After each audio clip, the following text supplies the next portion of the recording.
The Ministry of Transport and Aviation's Port Department has embarked on a $3.1 million project geared towards revamping Potters Cay dock. The Minister of Transport and Aviation, Hannah Martin, says plans are already underway. Because there's trenching going on now by the utility companies to see what the needs are for the electrical, water, telephone, etc. This is the first real effort in a long time to really bring about a new logistical environment. And we think this will enhance the business opportunity for mailboat operators. It will enhance the experience of Bahamians who come to this facility.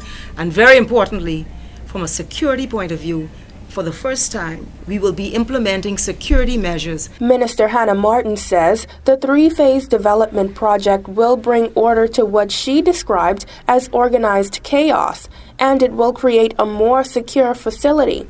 She noted that developments will include new restrooms, security checkpoints, and waiting room in the newly renovated mailboat area, the renovation and extension of the fish and farms store, as well as a 24-hour police station. The minister also mentioned that permanent curbing will be put in place to avoid any unfortunate incidents occurring at the dock. The restoration of the historical Potters Cay battery located at the center of the eastern end of Potters Cay dock is also set to be restored.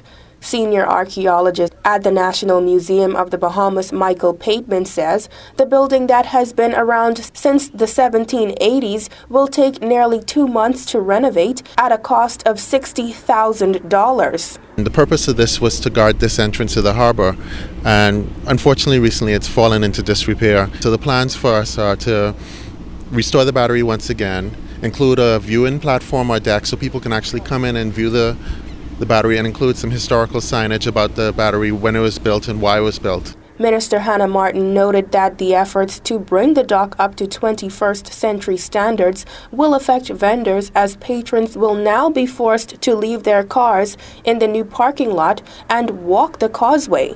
And you can enter or exit this section of the parking lot through William Street, which is a two-way street. All of this would be resurfaced. And the turn that I spoke about that is normally congested and 40 and 20 foot containers, they would have to come around these trees and come along here parallel with the runway on a straight rather than a turn until this turn is widened and completed.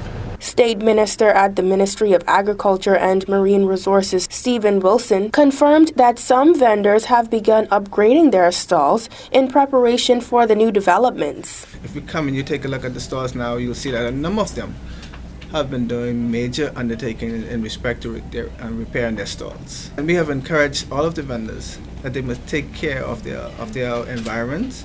Surveyors have already begun marking areas for these developments to take place. The next step, Mrs. Hannah Martin says, is the removal of debris and derelict vessels. Following this, contracts will go to tender for landscaping and the repaving of the causeway. The ministry also says assessments are ongoing for the installation of constant electricity in the area, as opposed to the current use of generators. The minister says the project will take about 16 months to complete. Reporting for JCN News, I'm Kortney Rodgers.